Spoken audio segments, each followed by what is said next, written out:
Mudah-mudahan dalam waktu dekat nanti Presiden umumkan juga akan ada tambahan kuota karena memang rumah subsidi ini sangat diminati oleh masyarakat.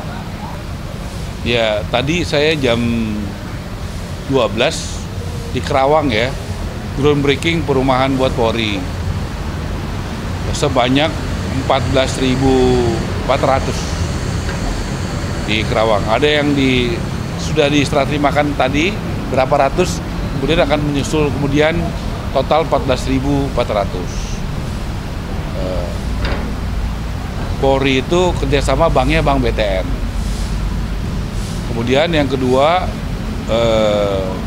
hari Minggu 4 hari lagi nanti bersama dengan Bapak Kasat Jenderal Maruli saya akan groundbreaking perumahan buat TNI Angkatan Darat di Serang sekitar 5.400 rumah. Sesudah itu kita Bank Mandiri dengan Angkatan Darat, kemudian Angkatan Laut nanti dengan Bank BNI dan Angkatan Udara dengan BRI. Jadi kita bagilah supaya berjalan dengan cepat. Kemudian kalau yang menyangkut kementerian kami, data dari Tapera mulai 20 Oktober sampai tanggal 3 Maret, rumah subsidi itu 20 Oktober ya, 20 Oktober 2024. Kenapa? Karena di situ Presiden Prabowo dilantik. Sampai 3 Maret sekitar 110.000 rumah yang ada yang sudah diserahkan, ada yang sedang dibangun, ada yang sudah akad kredit, dan ada yang sudah persetujuan bank. Jadi ini totalnya sekitar 110.000. Tahun 2024 kami menyiapkan yang udah dananya 220.000 rumah subsidi. Mohon doanya karena kami diminta untuk kreatif oleh Presiden. Mudah-mudahan dalam waktu dekat nanti Presiden umumkan juga akan ada tambahan kuota karena memang rumah subsidi ini sangat diminati oleh masyarakat. Banknya juga happy karena kredit macetnya rendah. Nah, tantangan kami adalah dalam soal rumah subsidi dari Presiden ada 2 hal. Yang pertama, bagaimana tepat sasaran. Nah, untuk itu kami sudah berkoordinasi dengan Bappenas dan BPS karena yang diminta untuk memberikan data adalah BPS. Nah, kita sudah meminta data namanya MBR. MBR itu masyarakat berpenghasilan rendah. Nah, itu masyarakat berpenghasilan rendah itu nanti by name by address dari BPS supaya tidak ada lagi yang tidak tepat sasaran. Jadi semuanya tepat sasaran. Yang kedua, kementerian kami saya sudah tugaskan eselon 1 saya ada 8 orang termasuk saya untuk mengecek bagaimana kualitas rumah subsidi. Sebagian besar pengembangnya berkualitas dan bagus. Hanya sebagian kecil ya yang seperti kami temukan, contoh di Bekasi tidak hujan aja banjir. Ya, ada belum setahun lantainya udah naik. Dan banyak lagi contohnya. Ya, tentunya kita diminta untuk memastikan jangan nanti kuotanya meningkat tapi kualitasnya berkurang. Jadi rumah subsidi perintah Presiden Prabowo juga harus tetap berkualitas.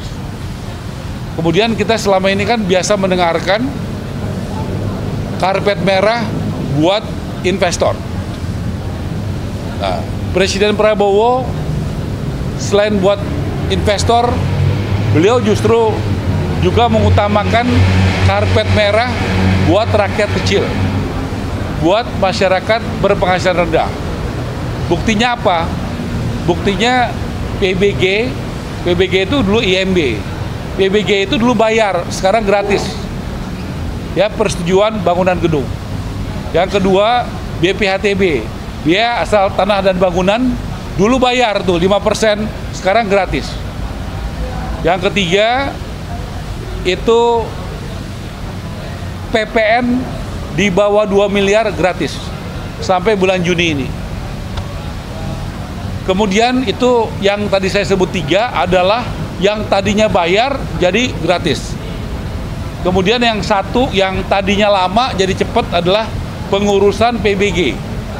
Tadinya itu ngurus PBG 45 hari. Nah, kemudian saya sudah mengeluarkan kebijakan 10 hari harus selesai. Ternyata luar biasa, kita menemukan seperti di Sumedang, di Subang, di Kota Tangerang, itu bisa sekitar di bawah 1 jam. Bahkan sekitar 2 bulan lalu ya, atau sebulan lalu saya lupa, 2 bulan lalu, saya ke Badung dan ke Gianyar, itu di Badung 17 menit, di Gianyar 14 menit. Itu selesai. Nah, yang luar biasa tadi, waktu saya conference call dengan Kapolda Kalimantan Barat, ternyata di Pontianak itu sudah bisa sekitar 10 menit. Artinya apa? Sudah ada suatu hal yang sangat progresif dalam pelayanan publik di Indonesia. Yang tadinya ngurus izin untuk PBG untuk rumah itu 45 hari, di Pontianak sudah bisa 10 menit, di Bali sudah bisa 17 menit, di Jawa Barat rata-rata di bawah 1 jam. Dan gratis.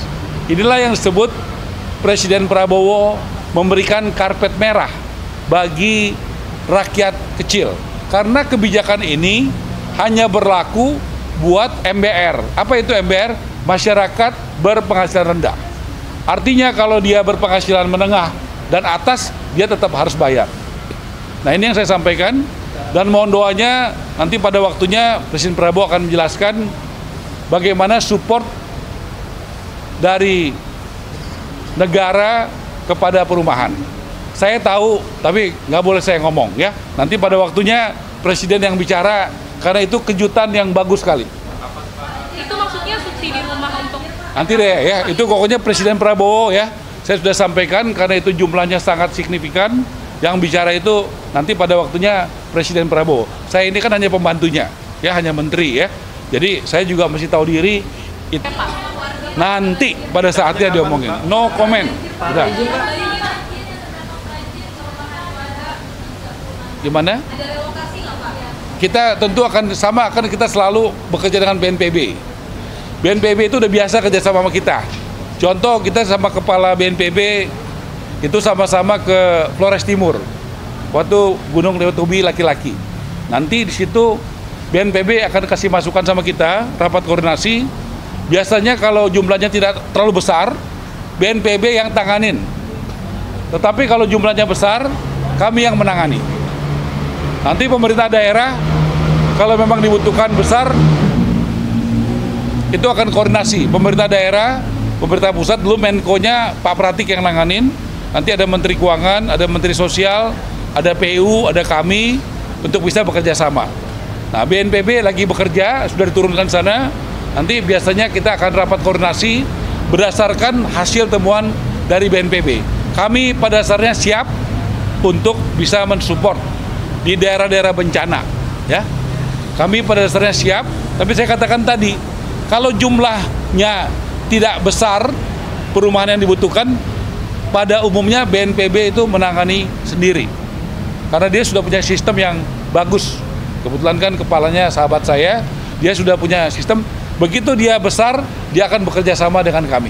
Gitu ya. Pak, soal SBN perumahan di pemerintah gimana Pak pembahasannya? SBN perumahan yang buat 3 juta rumah itu Pak? Ya, kita sampaikan tadi, kita nih ada 4 isu yang paling utama, 5 deh. Kalau perumahan itu nomor 1 adalah soal lahan. Lahan perumahan itu kita dapat dukungan banyak sekali. Dari BUMN, BUMN-nya ada 3. 1 kereta api, 2 Perumnas, 3 PTP. Yang kedua dari Seknek. Seknek dari mana? Kemayoran, Kalibata, sama GBK. Yang ketiga dari keuangan. Keuangan itu saya udah survei di Bekasi, tapi yang paling ideal adalah ex-BLBI yang ada di Lipo Karawaci. Itu ideal banget. Saya udah lihat kenapa ideal, di pinggir jalan raya tidak ada warga yang menghuni. Jadi kita akan bikin skimnya segera untuk yang Lipo Karawaci. Nah, kemudian yang keempat dari Pak Nusron, dari ATR. Pak Nusron sudah menyerahkan data sekitar 70.000 hektar tanah yang idle. Jadi itu satu soal lahan, kedua pembiayaan. Nah, berkat kepercayaan publik yang begitu besar kepada Presiden Prabowo, juga internasional itu yang 3 yang udah datang, yaitu investor dari Qatar, dari UAE, dan dari Turki. Itu juga berkat bantuan Ketua Satgas Pak Hasim.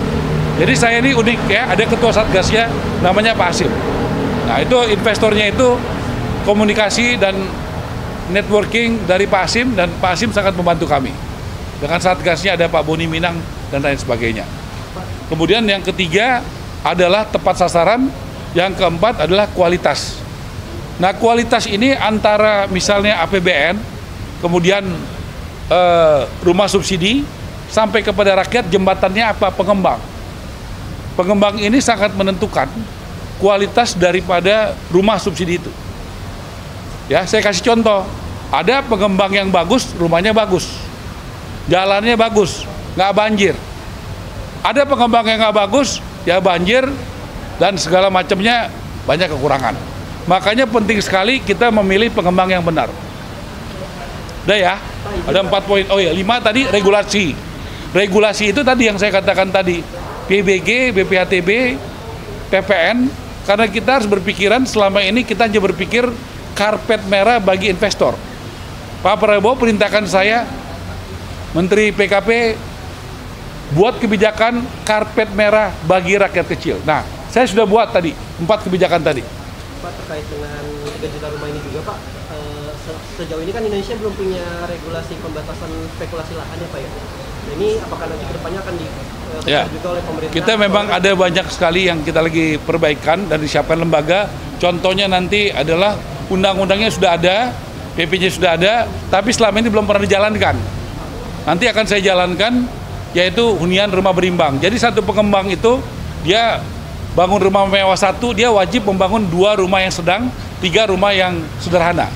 Itu selama ini sudah ada aturannya, tapi belum dilakukan.